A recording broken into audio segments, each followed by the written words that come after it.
Hello दोस्तों, welcome back to our channel. ये video आप लोगों के लिए खास है जो कि बीपीएससी टीचर्स बिहार का जो एग्ज़ाम होने वाला है उसमें अपीयर होने वाले हैं 24, 25, 26 तारीख को। तो ये एक वीडियो में सारी इन्फॉर्मेशन, आप अगर इस वीडियो को पूरा देखते हैं बिना स्किप किए तो सारी रिलेटेड इन्फॉर्मेशन जो भी है जो आपको एग्ज़ाम में अब ध्यान रखनी है। देखिए, अब न्यूज़ क्या आ रही है मार्केट में या बीपीएससी चेयरमैन क्या कह रहे हैं या अदर इन्फॉर्मेशंस पे या कोर्ट के या अब यूट्यूब वगैरह, इन सब पे अब आप ध्यान मत दीजिए। बहुत ही कम टाइम आपके पास रह गया है तैयारी करने के लिए। पढ़ाई पे इस समय आपको ध्यान देना चाहिए और बाकी जितनी भी परेशानियां हैं उन सबको साइड में रख दीजिए।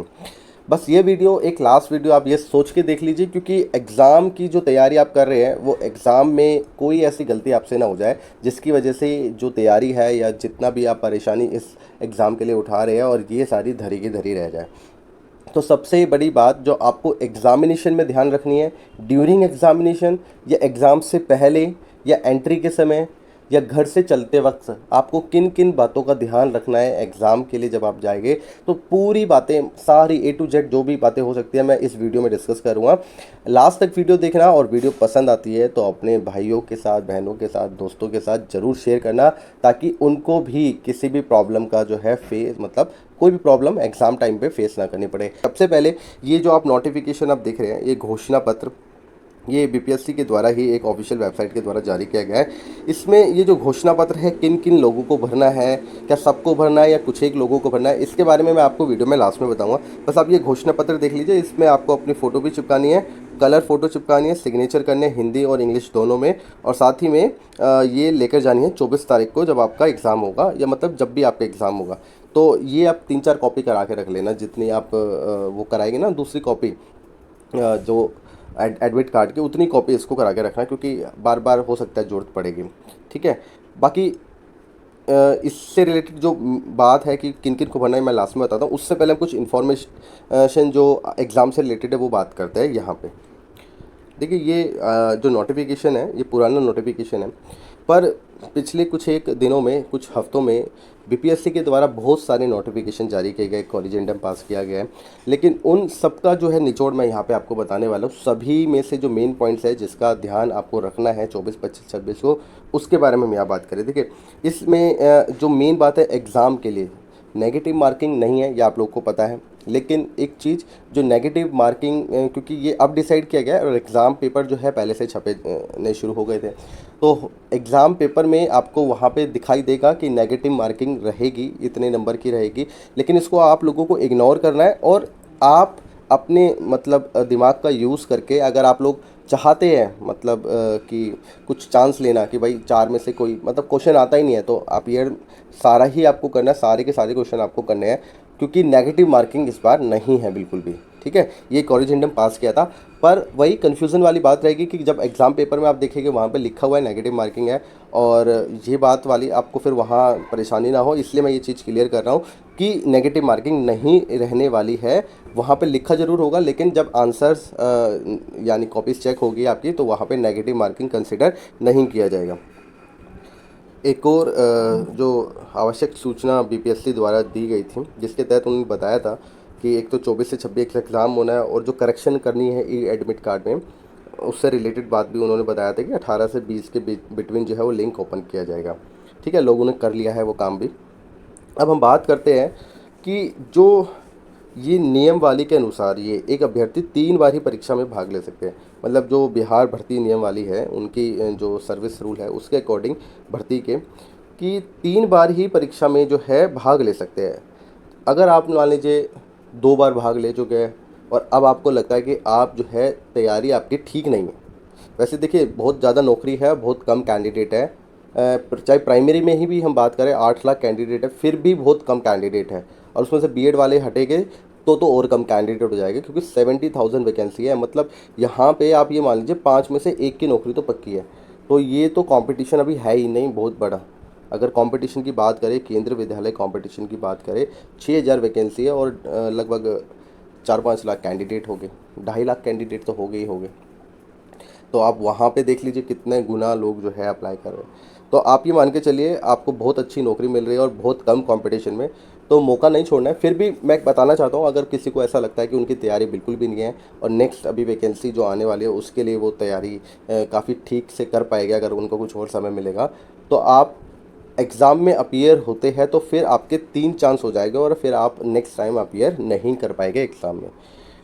ठीक है, तो ये चीज़ इन्होंने, अब आपके अपने विटनेस से आपको मतलब अपने दिमाग से आपको सोचना है कि भाई अपीयर होना ही नहीं होना है। वैसे अपीयर तो होना ही है भाई, बहुत कम कैंडिडेट्स है, वैकेंसी बहुत ज़्यादा है। यहाँ पे अगर आपका सिलेक्शन हो जाता है तो ये बहुत अच्छा गोल्डन चांस है। इसके अलावा जब भी कभी वैकेंसी बिहार में या किसी स्टेट में आती है तो कंपटीशन इससे ज़्यादा ही होगा।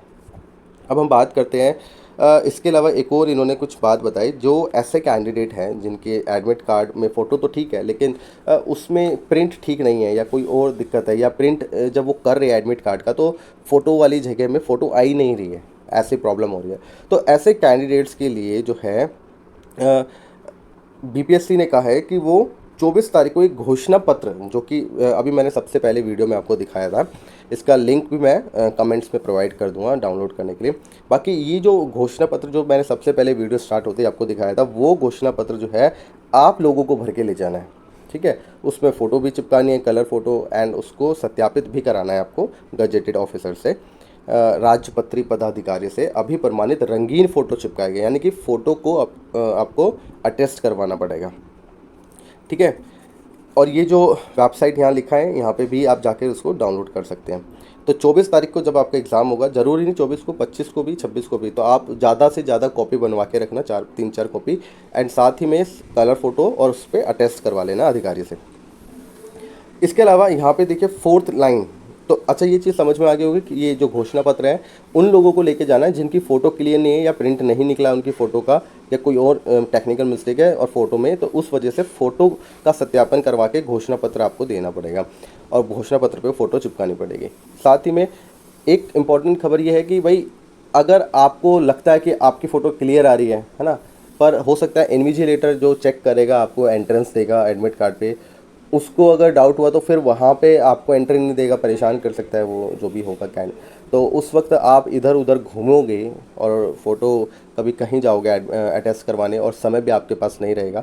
तो इसलिए मैं कहना चाहता हूँ कि ज़्यादातर लोग, आपको थोड़ा सा भी डाउट है ना फ़ोटो में कोई क्लियर नहीं आ रही है, फीमेल कैंडिडेट में ज़्यादा मिस्टेक रहती है, क्योंकि शादी से पहले की फ़ोटोज़ लगा दी और शादी के बाद उनको देखते हैं तो काफ़ी चेहरा अलग दिखता है, या जैसे सिंदूर वगैरह लगा होता है, बिंदी लगी होती है, तो इन सब केसेस में वहाँ आइडेंटिफाई करने में दिक्कत होती है।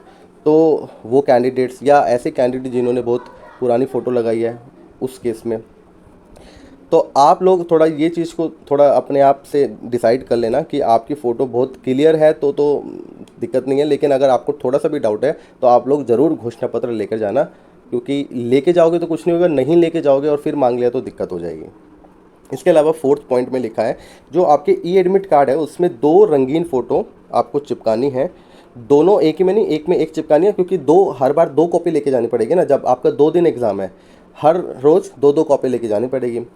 तो आप ये सोचिए, आपको कम से कम 4 एडमिट कार्ड चाहिए और 4 फ़ोटो चाहिए, और वो 4 फ़ोटो भी ये क्या लिखा है, राजपत्रित पदाधिकारी से अभी प्रमाणित 2 रंगीन फ़ोटो। ठीक है, तो राजपत्रित पदाधिकारी से आपको उसको अभी प्रमाणित करना है, वही गजेटेड ऑफिसर से आपको ये अटेस्ट करवाना है।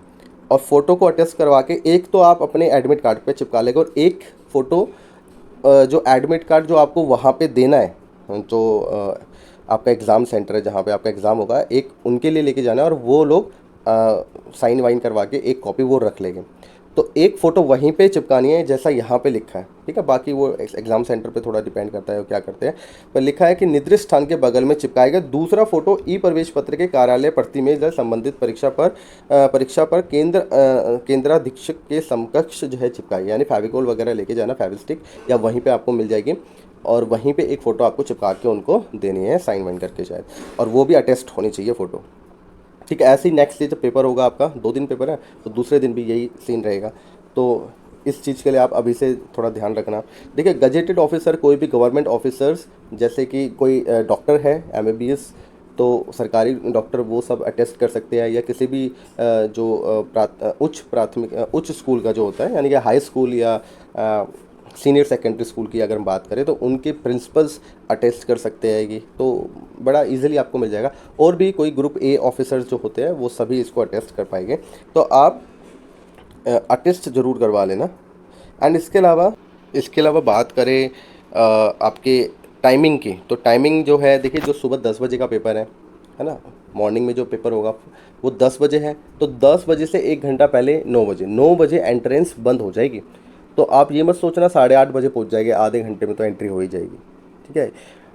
इसलिए कह रहा हूँ क्योंकि देखिए वहाँ पे आपका वही सब जो आइरिस होगा, आँखों का, फिंगरप्रिंट्स, ठीक है, ये सब स्कैन वगैरह किया जाएगा, तो उसमें भी टाइम लगेगा। फिर आपको सीट अलॉट की जाएगी उसके हिसाब से बाद में, तो ये सब वेरिफिकेशन में भी आपके लिए मतलब कम से कम आपको 1 घंटा लग जाएगा, तो इसलिए तो 9 बजे तो बंद कर ही देंगे।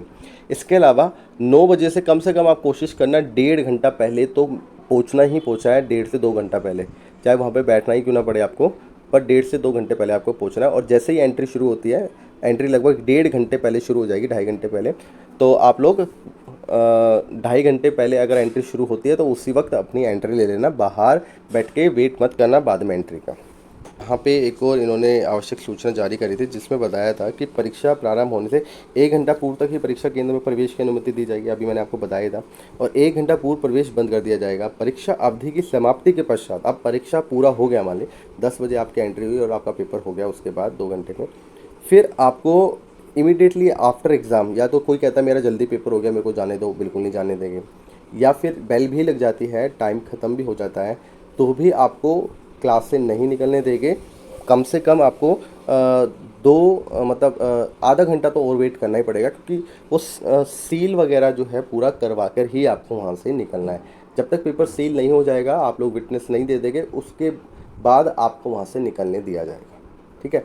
तो ये मेंटली प्रिपेयर होके जाना, वहाँ पे जाके किसी तरह का कोई हक वाली बात शुरू मत कर देना या शोर मत मचाना, ये आपके फ़ायदे के लिए ही किया जा रहा है। अब बात करते हैं एग्ज़ामिनेशन सेंटर पे जाएंगे तो वहाँ पे क्या क्या आपके पास होना चाहिए, क्या क्या चीज़ें आपको लेके जानी है, वो सब बाकी चीज़ें मैंने बता दी आपको।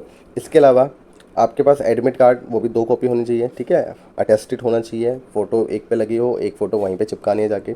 दूसरा आईडी प्रूफ जो है ओरिजिनल लेके जाना है, फ़ोटोकॉपी मत लेके चले जाना, खाली ओरिजिनल भी होना चाहिए, यानी कि कोई भी आपकी ऐसी आईडी जो गवर्नमेंट आईडी हो और उस पर आपकी फ़ोटो भी चिपकी हुई हो, ठीक है, जैसे कि आधार कार्ड होता है या फिर वोटर आईडी कार्ड होता है या फिर लाइसेंस होता है, तो ऐसे आईडी कार्ड्स आपको लेकर जाने हैं अपने साथ, कोई भी एक ले जाना काफ़ी है, सफिशिएंट है वो, ठीक है। इसके अलावा पेन आपको अपना लेके जाना है, बॉल पेन होना चाहिए, जेल पेन यूज़ मत करना, जेल पेन तो यूज़ कर ही नहीं सकते क्योंकि बॉल पेन से ही ओएमआर शीट्स को भरा जाता है। तो बॉल पेन या तो ब्लू कलर का होना चाहिए या फिर ब्लैक कलर का होना चाहिए, और आप दोनों ही रख लेना फिर भी एक एक पेन।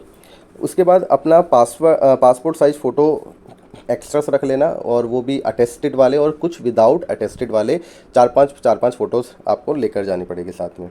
इसके अलावा एग्ज़ाम सेंटर पर परीक्षा शुरू होने से 2.5 घंटे पहले पहुंचना, ये पहले ही बता दिया था, और 1 घंटे पहले तक ही आपकी एंट्री होगी, उसके बाद एंट्री क्लोज हो जाएगी।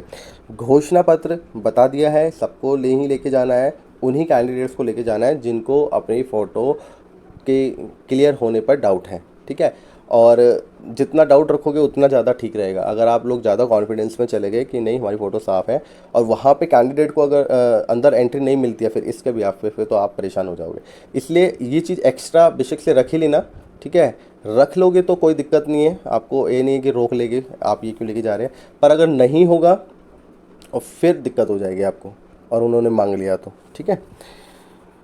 तो ये सब बातें तो बहुत ज़रूरी बातें थी। इसके अलावा दूसरी बातें सबसे पहले महिलाओं के लिए कहना चाहूँगा, क्योंकि महिलाओं को सबसे ज़्यादा प्रॉब्लम ये जब एग्ज़ामिनेशन सेंटर पे पहुँचने के बाद जब एंट्रेंस का टाइम होता है उस वक्त होती है, ठीक है। क्योंकि ज्वेलरी वगैरह पहन के जाती है बहुत सारी महिलाएं, और चाहे आर्टिफिशियल हो, चाहे गोल्ड की हो, सिल्वर की हो, कोई भी हो, तो आपको नहीं पहनना है। अगर आपको ऐसा लगता है कि बहुत ज़्यादा मतलब घर वाले, परिवार वाले आपको अलाउ नहीं करते हैं, जो लड़कियां शादीशुदा है उनके घर वाले मतलब बिना मंगलसूत्र के या किसी और भी ज्वेलरी के बिना उनको ऐसे मतलब परमिशन नहीं देते हैं, तो आप आर्टिफिशियल्स प्रेफर करना, जो सस्ती सी आर्टिफिशियल ज्वेलरी होती है, ताकि अगर वहाँ एट द सेंटर मतलब सेंटर पे अगर आपसे वो कहते भी है उतार के रखने के लिए, तो आपको उसके खोने का डर ना हो, क्योंकि वो वहाँ पे किसी भी तरह की कोई गारंटी नहीं देते हैं सामान की जो भी आप वहाँ पे सबमिट करोगे।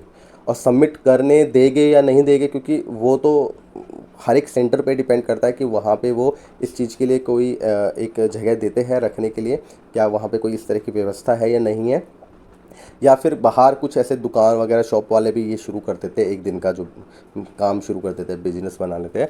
तो वहाँ पे पर गोल्ड की ज्वेलरी इस तरह की रखने के लिए मैं आपको सजेस्ट नहीं करूँगा। तो इससे अच्छा या तो पहन के ही मत जाओ, और अगर फिर भी ज़बरदस्ती पहनना ही है आपको तो आर्टिफिशियल पहन के जाना, ताकि उतारते वक्त कोई दिक्कत ना हो। दूसरा, जो मेल कैंडिडेट या फीमेल दोनों ही, अब इनके लिए कह रहा हूँ, कोई भी ऐसा घड़ी जो क्या कहते हैं, इलेक्ट्रिक घड़ीज होती है ना, उन घड़ियों का यूज़ नहीं करना है आपको। कोई भी ऐसा आपके पास गैजेट नहीं होना चाहिए जो इलेक्ट्रिक गैजेट है और आप अंदर एंट्रेंस आपको नहीं मिलेगी। ईयरफोन्स, मोबाइल फ़ोन, ठीक है, कोई भी ऐसी चीज़ अगर आप अपने साथ लेके जा रहे हैं तो या तो आपके साथ कोई ऐसा क्या हो जो वो बाहर रख ले सामान और आप अंदर एग्ज़ाम दे लो, या फिर बाहर वहाँ पे रखने की व्यवस्था होगी, तो भाई गारंटी नहीं होती है इन सब चीज़ की। तो कोई भी ऐसी महंगी गैजेट वगैरह लेकर जाओ तो थोड़ा इस चीज़ का ध्यान रखना।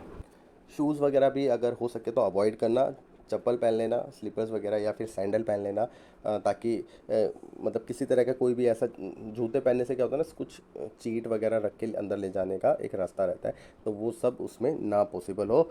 या फिर जो फ्रिस्किंग करने वाले रहेंगे वहाँ पे एंट्रेंस पे, उन लोगों के द्वारा भी कोई आपको मतलब ऐसे ना कहा जाए कि भाई आप चप्पल जूते उतार के अंदर जाइए, नंगे पैर जाना पड़े। तो इसलिए चप्पल वगैरह रहेगी तो कोई दिक्कत नहीं रहेगी, या फिर सैंडल पहन सकते हो आपको, ठीक है। तो ये थी कुछ ज़रूरी बातें। अगर आप लोग बीपीएस के एग्ज़ाम में अपीयर होने वाले हैं तो आप लोगों को एक बार फिर से मैं सभी लोगों को बेस्ट ऑफ लक विश करना चाहूँगा। और 2 दिन रह गए हैं एग्ज़ाम के, तो अच्छे से तैयारी करिए। आप इस वीडियो के बाद कोई और वीडियो मत देखना, सारी बातें मैंने आपको बता दी है, बस अपनी तैयारी करिए और अपना जो है फोकस करिए एग्ज़ाम पर। और एग्ज़ाम के बाद फिर आप अपना यूट्यूब वगैरह देख लेना अगर आपको कोई डाउट्स हो तो। धन्यवाद दोस्तों, bye bye and take care, जय हिंद।